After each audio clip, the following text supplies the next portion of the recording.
Vsak dan se mnogo ljudi priporoča svetnikom. Tudi ti, kaj ne?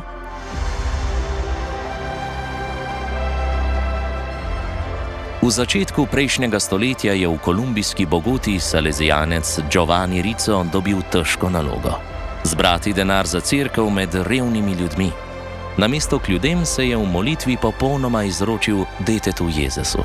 Prejel je obljubo: dovolite mi vladati in jaz vas bom blagoslovil.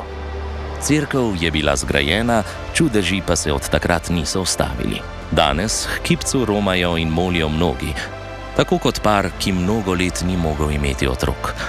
Po iskreni molitvi je v njun dom končno prišlo novo življenje. To je moč prave vere, ko svoje upe položiš v Božje roke in se zgodi nemogoče.